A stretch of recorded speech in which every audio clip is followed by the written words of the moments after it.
Hi, fifth grade. Today we will be reading some more Wonder. We will be reading from page 186 through page 204. Now, we are going to be reading Justin's section, and Justin is Via's boyfriend.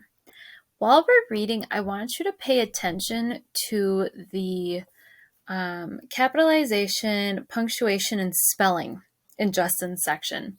You're going to notice it's different, and I want you, as you're reading, to think about why it would be different, and we'll discuss it afterwards. So if you usually like to just listen to me read, which is totally fine, I actually want you to try and read along in your own book this time so that you can notice these subtle changes. And we get hints throughout Justin's section about why maybe it's written differently. All right, so page 186. Follow along with me in your own book so you can observe those changes. Part 5, Justin. Sometimes I think my head is so big because it is so full of dreams. That's from John Merrick and Bernard Pomerantz's The Elephant Man. Olivia's brother. The first time I meet Olivia's little brother, I have to admit I'm totally taken by surprise.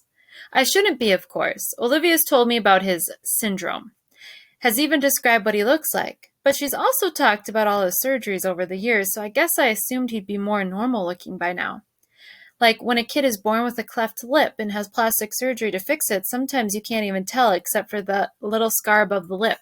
I guess I thought her brother would have some scars here and there, but not this.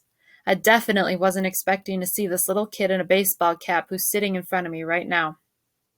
Actually, there are two kids sitting in front of me. One is a totally normal-looking kid with curly blonde hair named Jack.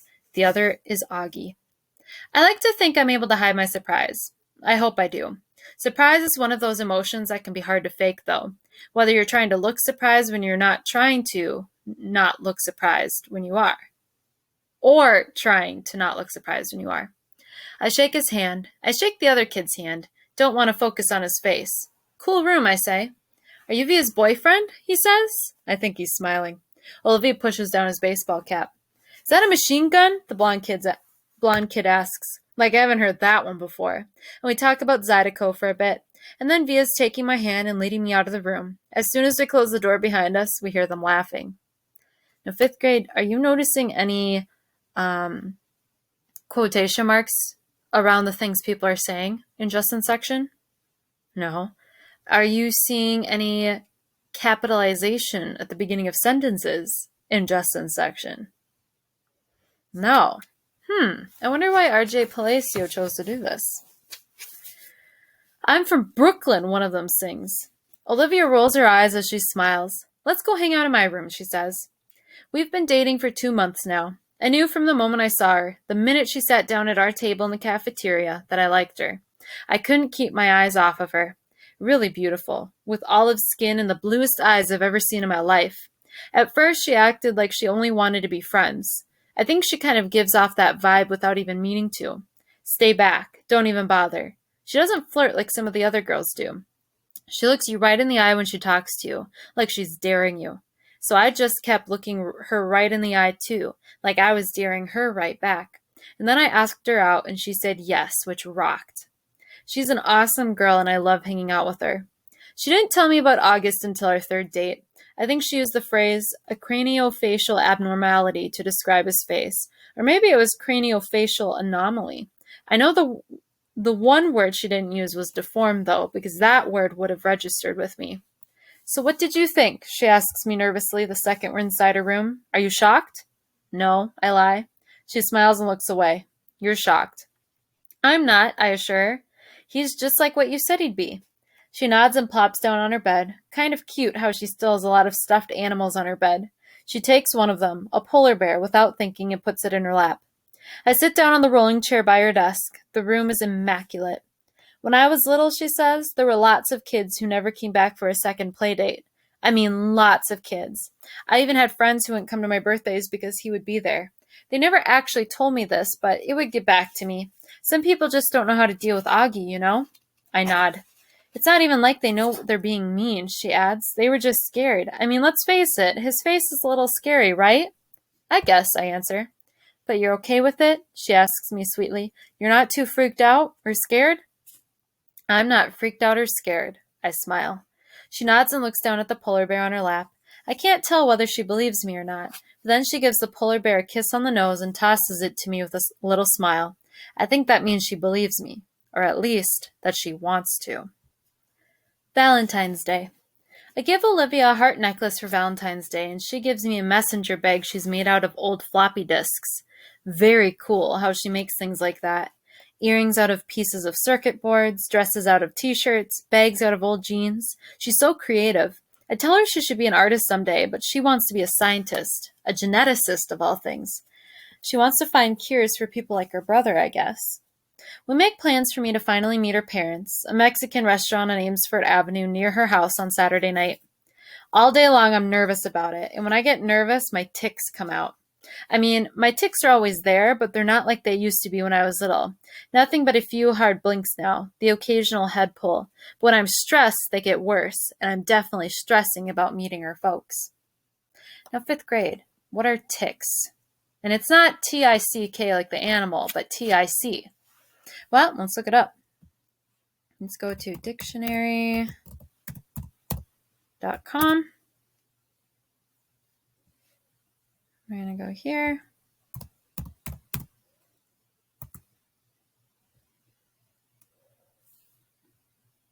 So a tic, a sudden, spasmodic, painless, involuntary muscle contraction, as of the face.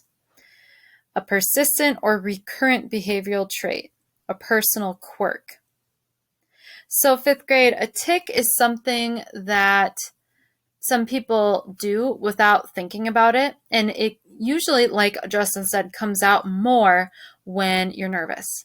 So if you're someone who sometimes has to blink really hard, or you need to tilt your head a certain way for a certain number of times, or if you needed to touch your thumb to each of your fingertips a certain number of times, that could be a tic. So you do it without thinking. Sometimes you'll notice it, but it's involuntary. So, do you think maybe this plays into why Justin's section looks different with the punctuation and capitalization? Maybe. Let's go back to, there we go. All right. They're waiting inside when I get to the restaurant. The dad gets up and shakes my head, and the mom gives me a hug. I give Augie a hello fist punch and kiss Olivia on the cheek before I sit down.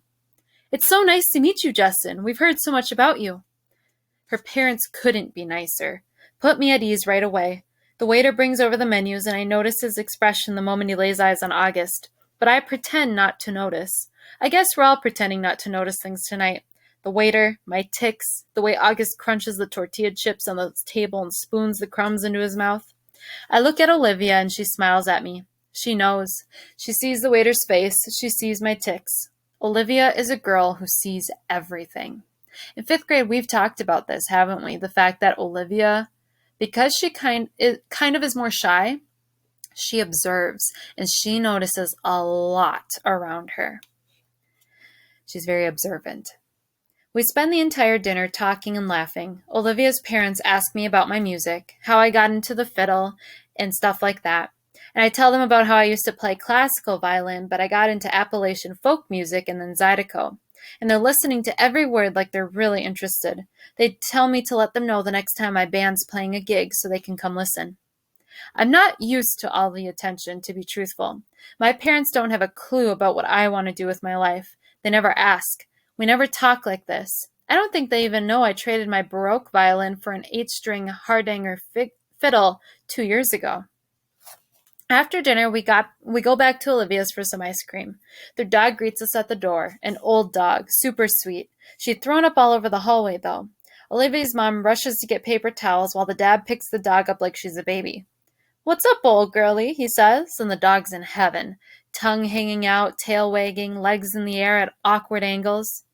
"Dad, tell Justin how you got Daisy," says Olivia. "Yeah," says Augie. The dad smiles and sits down in a chair with the dog still cradled in his arms. It's obvious he's told this story lots of times, and they all love to hear it. So I'm coming home from the subway one day, he says, and a homeless guy I've never seen in this neighborhood before is pushing this floppy mutt in a stroller. And he comes up to me and says, "Hey, mister, want to buy my dog?" And without even thinking about it, I say, "Sure, how much you want?" And he says, $10. So I give him the $20 I have in my wallet, and he hands me the dog. Justin, I'm telling you, you've never smelled anything so bad in your life. She stank so much, I can't even tell you. So I took her right from there to the vet down the street, and then I brought her home. Didn't even call me first, by the way, the mom interjects as she cleans the floor to see if I'm okay with his bringing home some homeless guy's dog. The dog actually looks over at the mom when she says this, like she understands everything everyone is saying about her. She's a happy dog, like she knows she lucked out that day finding this family. I kind of know how she feels. I like Olivia's family. They laugh a lot. My family is not like this at all. My mom and dad got divorced when I was 4, and they pretty much hate each other. I grew up spending half of every week in my dad's apartment in Chelsea and the other half in my mom's place in Brooklyn Heights. I have a half-brother who's 5 years older than me and barely knows I exist. For as long as I can remember, I've felt like my parents could hardly wait for me to be old enough to take care of myself. You can go to the store by yourself. Here's the key to the apartment. It's funny how there's a word like overprotective to describe some parents, but no word that means the opposite. What word do you use to describe parents who don't protect enough? Underprotective? Neglectful? Self-involved? Lame? All of the above? Olivia's family tell each other I love you all the time. I can't remember the last time anyone in my family said that to me. By the time I go home, my tics have all stopped. So 2 things I want to discuss. First, let's discuss the last thing that Justin said. By the time I go home, my tics have all stopped. Now, Justin mentioned that his tics tend to come out more when he's nervous, right? So the fact that they all went away, what does that tell us about how he's feeling at the end of the night with Olivia's family? He's feeling very comfortable with him, isn't he? He is. He's feeling very comfortable with Via and her family. Now, I want to mention or talk about what he said about his family. Now, the way that Justin described his family, is it similar to how you would describe your family? He talked about how his parents could hardly wait for him to be old enough to take care of himself. He talks about how there's no word that means the opposite of overprotective. He talks about the fact that he can't remember the last time anyone in his family said I love you to him. Is that how you would describe your family? If not, what are some words you would use to describe your family? In 5th grade, what does this tell you about Justin? I get the feeling from what he said, he had to grow up kind of quickly to take care of himself, right? Who else in the book has done a lot of taking care of herself? Has Via. She has this loving, amazing family, right? However, remember, Via says she doesn't like to bother her parents. If she doesn't get something at school, she goes home, looks it up on the internet, and teaches it to herself. She always makes sure to get things done on time. She never asks for help. She understands when her parents can't make it to her games and her plays and her anything. So can you understand why maybe Justin and Via get along so well and why they were probably attracted to each other? They're very similar, aren't they? They're both very independent people. I want you to think about what that might be like. If you had a family where you felt like you needed to be more independent than most kids your age. All right, let's keep reading. Our Town. We're doing the play Our Town for the spring show this year. Olivia dares me to try out for the lead role, the stage manager, and somehow I get it. Total fluke. Never got any lead roles in anything before. I tell Olivia she brings me good luck. Unfortunately, she doesn't get the female lead, Emily Gibbs. The pink-haired girl named Miranda gets it. Olivia gets a bit part and is also the Emily understudy. I'm actually more disappointed than Olivia is. She almost seems relieved. I don't love people staring at me, she says, which is sort of strange coming from such a pretty girl. A part of me thinks maybe she blew her audition on purpose. The spring shows at the end of April. It's mid-March now, so that's less than 6 weeks to memorize my part, plus rehearsal time, plus practicing with my band, plus finals, plus spending time with Olivia. It's going to be a rough 6 weeks, that's for sure. Mr. Davenport, the drama teacher, is already manic about the whole thing. It'll drive us crazy by the time it's over, no doubt. I heard through the grapevine that he'd been planning on doing The Elephant Man, but changed it to Our Town at the last minute, and that change took a week off of our rehearsal schedule. Not looking forward to the craziness of the next month and a half. Ladybug. Olivia and I are sitting on her front stoop. She's helping me with my lines. It's a warm March evening, almost like summer. The sky is still bright cyan, but the sun is low, and the sidewalks are streaked with long shadows. I'm reciting. Yes, the sun's come up over 1,000 times. Summers and winters have cracked the mountains a little bit more, and rains have brought down some of the dirt. Some babies that weren't even born before have begun talking regular sentences already. And a number of people who thought they were right, young and spry, have noticed that they can't bound up a flight of stairs like they used to, without their heart fluttering a little. I shake my head. I can't remember the rest. All that can happen 1,000 days, Olivia prompts me, reading from the script. Right, I say, shaking my head. I sigh. I'm wiped, Olivia. How the heck am I going to remember all these lines? You will, she answers confidently. She reaches out and cups her hands over a ladybug that appears out of nowhere. See, a good luck sign, she says, slowly lifting her top hand to reveal the ladybug walking on the palm of her other hand. Good luck or just the hot weather, I joke. Of course good luck, she answers, watching the ladybug crawl up her wrist. There should be a thing about making a wish on a ladybug. Augie and I used to do that with fireflies when we were little. She cups her hand over the ladybug again. Come on, make a wish. Close your eyes. I dutifully close my eyes. A long second passes, then I open them. Did you make a wish? She asks. Yep. She smiles, uncups her hands, and the ladybug, as if on cue, spreads its wings and flits away. Don't you want to know what I wished for? I ask, kissing her. No, she answers shyly, looking up at the sky, which, at this very moment, is the exact color of her eyes. I made a wish too, she says mysteriously, but she has so many things she could wish for, I have no idea what she's thinking. The bus stop. Olivia's mom, Augie, Jack, and Daisy come down the stoop just as I'm saying goodbye to Olivia. Slightly awkward since we are in the middle of a nice long kiss. Hey guys, says the mom, pretending not to see anything, but the two boys are giggling. Hi, Mrs. Pullman. Please, call me Isabel Justin, she says again. It's like the third time she's told me this, so I really need to start calling her that. I'm heading home, I say as if to explain. Oh, are you heading to the subway? She says, following the dog with the newspaper. Can you walk Jack to the bus stop? No problem. That okay with you, Jack? The mom asks him, and he shrugs. Justin, can you stay with him till the bus comes? Of course. We all say our goodbyes. Olivia winks at me.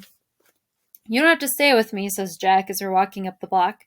I take the bus by myself all the time. Augie's mom is way too overprotective. He's got a low, gravelly voice, like a little tough guy. He kind of looks like one of those little rascal kids in the old black and white movies, like he should be wearing a newsboy cap and knickers. We get to the bus stop, and the schedule says the bus will be there in 8 minutes. I'll wait with you, I tell him. Up to you, he shrugs. Can I borrow $1? I want some gum. I fish $1 out of my pocket and watch him cross the street to the grocery store on the corner. He seems too small to be walking around by himself somehow. Then I think how I was that young when I was taking the subway by myself. Way too young. I'm going to be an overprotective dad someday. I know it. My kids are going to know I care. I'm waiting there a minute or two when I notice 3 kids walking up the block from the other direction. They walk right past the grocery store, but one of them looks inside and nudges the other 2, and they all back up and look inside. I can tell they're up to no good, all elbowing each other, laughing. One of them is Jack's height, but the other 2 look much bigger, more like teens. They hide behind the fruit stand in front of the store, and when Jack walks out, they trail behind him, making loud throw-up noises. Jack casually turns around at the corner to see who they are, and they run away, high-fiving each other and laughing. Little jerks. Jack crosses the street like nothing happened and stands next to me at the bus stop, blowing a bubble. Friends of yours? I finally say. Ha, he says. He's trying to smile, but I can see he's upset. Just some jerks from my school, he says. A kid named Julian and his two gorillas, Henry and Miles. Do they bother you like that a lot? No, they've never done that before. They'd never do that in school or they'd get kicked out. Julian lives 2 blocks from here, so I guess it was just bad luck running into him. Oh, okay, I nod. It's not a big deal, he assures me. We both automatically look down Amesfort Avenue to see if the bus is coming. We're sort of in a war, he says after a minute, as if that explains everything. Then he pulls out this crumpled piece of loose-leaf paper from his jeans pocket and gives it to me. I unfold it, and it's a list of names in 3 columns. He's turned the whole grade against me, says Jack. Not the whole grade, I point out, looking down at that list. He leaves me notes in my locker that say stuff like, everybody hates you. You should tell your teacher about that. Jack looks at me like I'm an idiot and shakes his head. Anyway, you have all these neutrals, I say, pointing to the list. If you get them on your side, things will even up a bit. Yeah, well, that's really going to happen, he says sarcastically. Why not? He shoots me another look like I'm absolutely the stupidest guy he's ever talked to in the world. What? I say. He shakes his head like I'm hopeless. Let's just say, he says, I'm friends with someone who isn't exactly the most popular kid in the school. Then it hits me. What he's not coming out and saying. August. This is all about his being friends with August, and he doesn't want to tell me because I'm the sister's boyfriend. Yeah, of course. Makes sense. We see the bus coming down Amesfort Avenue. Well, just hang in there, I tell him, handing back the paper. Middle school is about as bad as it gets, and then it gets better. Everything will work out. He shrugs and shoves the list back into his pocket. We wave bye when he gets on the bus, and I watch it pull away. When I get to the subway station 2 blocks away, I see the same 3 kids hanging out in front of the bagel place next door. They're still laughing and yuck-yucking each other like they're some kind of gangbangers, little rich boys in expensive skinny jeans acting tough. Don't know what possesses me, but I take my glasses off, put them in my pocket, and tuck my fiddle case under my arm so the pointy side is facing up. I walk over to them, my face scrunched up, mean-looking. They look at me, laughs dying on their lips when they see me, ice cream cones at odd angles. Yo, listen up. Don't mess with Jack, I say really slowly, gritting my teeth, my voice all Clint Eastwood tough guy. Mess with him again, and you will be very, very sorry. And then I tap my fiddle case for effect. Got it? They nod in unison, ice cream dripping onto their hands.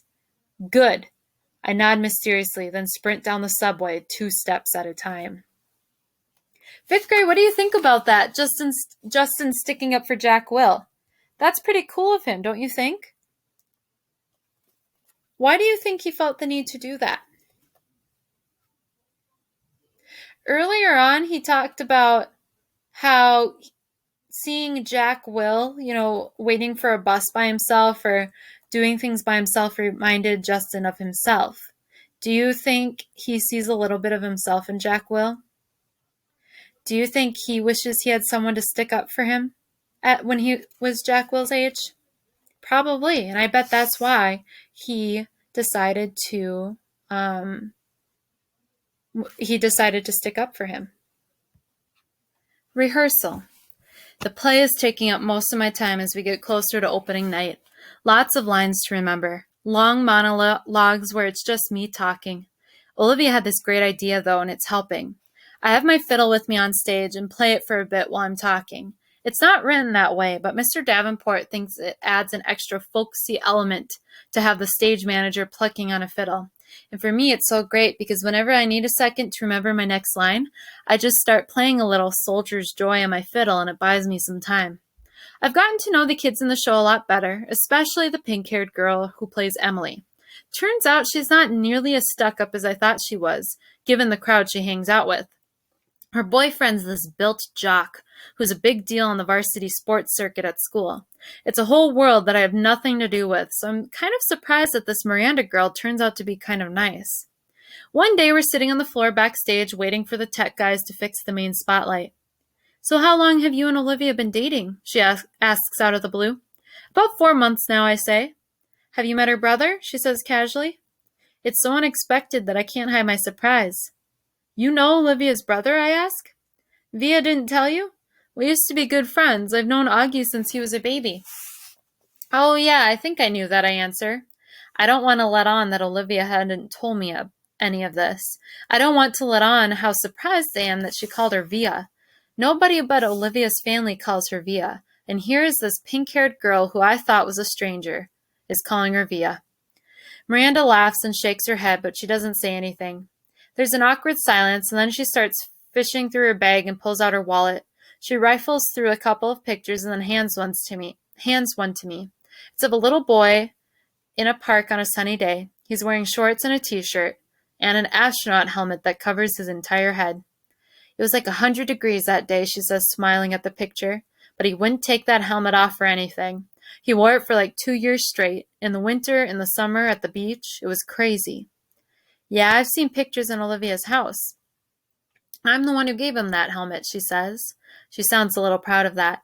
She takes the picture and carefully inserts it back into her wallet. Cool, I answer. So you're okay with it? She says, looking at me. I look at her blankly. Okay with what? She raises her eyebrows like she doesn't believe me. You know what I'm talking about, she says, and takes a long drink from her water bottle. Let's face it, she continues, the universe was not kind to Augie Pullman. 5th grade, do you get the feeling that Miranda misses Via and the Pullman family? Because even though she and Ella have broken off kind of from Via, Miranda, she's called Augie. She has told Augie that she misses Via. And now she's talking to Justin. Do you think Miranda misses her friendship with Via? I think so too. Bird. Why didn't you tell me that you and Miranda Navas used to be friends? I say to Olivia the next day. I'm really annoyed at her for not telling me this. It's not a big deal, she answers defensively, looking at me like I'm weird. It is a big deal, I say. I look like an idiot. How could you not tell me? You've always acted like you don't even know her. I don't know her, she answers quickly. I don't know who that pink-haired cheerleader is. The girl I knew was a total dork who collected American Girl dolls. Oh, come on, Olivia. You come on. You could have mentioned it to me at some point, I say quietly, pretending not to notice the big fat tear that's suddenly rolling down her cheek. She shrugs, fighting back bigger tears.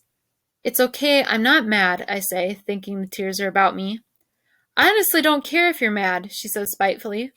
Oh, that's real nice, I fire back. She doesn't say anything. The tears are about to come. Olivia, what's the matter, I say. She shakes her head like she doesn't want to talk about it, but all of a sudden the tears start rolling a mile a minute. I'm sorry, it's not you, Justin. I'm not crying because of you, she finally says through her tears. Then why are you crying? Because I'm an awful person. What are you talking about? She's not looking at me, wiping her tears with the palm of her hand. I haven't told my parents about the shows, she says quickly. I shake my head because I don't quite get what she's telling me. That's okay, I say. It's not too late. There are still tickets available. I don't want them to come to the show, Justin, she interrupts me patiently. Don't you see what I'm saying? I don't want them to come. If they come, they'll bring Augie with them, and I just don't feel like... Here she's hit by another round of crying that doesn't let her finish talking. I put my arm around her. I'm an awful person, she says through her tears. You're not an awful person, I say softly. Yes, I am, she sobs.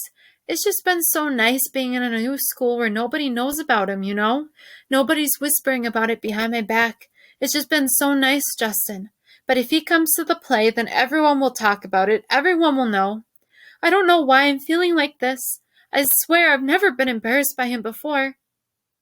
I know, I say, soothing her. You're entitled, Olivia. You've dealt with a lot your whole life. Olivia reminds me of a bird sometimes, how her feathers get all ruffled when she's mad. And when she's fragile like this, she's a little lost bird looking for its nest. So I give her my wing to hide under. Now, 5th grade, we've talked before about how Via's really strong and how she's really understanding. Do you understand, or can you put yourself in her shoes and understand why she doesn't want to invite her family to the play? Do you think it makes Via a bad person to be thinking like that? It might not be the same choice that you would make, but do you understand why she's feeling that way? Yeah, I do too. I understand. The universe. I can't sleep tonight. My head is full of thoughts that won't turn off. Lines from my monologues, elements of the periodic table that I'm supposed to be memorizing, theorems I'm supposed to be understanding. Olivia, Augie. Miranda's words keep coming back. The universe was not kind to Augie Pullman. I'm thinking about that a lot and everything it means. She's right about that. The universe was not kind to Augie Pullman. What did that little kid ever do to deserve his sentence? What did the parents do? Or Olivia? She once mentioned that some doctor told her parents that the odds of someone getting the same combination of syndromes that came together to make Augie's face were like 1 in 4 million. So doesn't that make the universe a giant lottery then? You purchase a ticket when you're born, and it's all just random whether you get a good ticket or a bad ticket? It's all just luck? My head swirls on this, but then softer thoughts soothe, like a flatted third on a major chord. No, it's not all random. If it really was all random, the universe would abandon us completely, and the universe doesn't. It takes care of its most fragile creations in ways we can't see, like with parents who adore you blindly, and a big sister who feels guilty for being human over you, and a little gravelly voiced kid whose friends have left him over you, and even a pink-haired girl who carries your picture in her wallet. Maybe it is a lottery, but the universe makes it all even out in the end. The universe takes care of all its birds. Now, 5th grade, Justin talks about the universe, and I assume it's his way, it's how he talks when, what am I trying to say? Justin mentions the universe the way we mention God. So I want to ask you, do you agree with Justin that God, when there are certain people born a specific way, does God take care of those people in ways we don't fully understand or maybe don't realize right away? Like in the book, Augie, yes, he's born with these syndromes that babies have a 1 in 4 million chance of getting. And that sucks, right? He calls it bad luck. But then on the other hand, this baby born with these syndromes, Augie, he's born into such a loving family. Do you think that's a coincidence? Or do you think God plans that? And do you think God tries to plan that for all of his, as Justin says, little birds who need extra protection? Does God take care of us? He does. Does God always take care of us in the ways we think he will? Or does he sometimes take care of us in unexpected ways? It's sometimes unexpected, isn't it? And so while we know Augie's had a tough life and he has days where he feels sorry for himself, has God taken care of him? He has. He definitely has. Nice job today, 5th grade.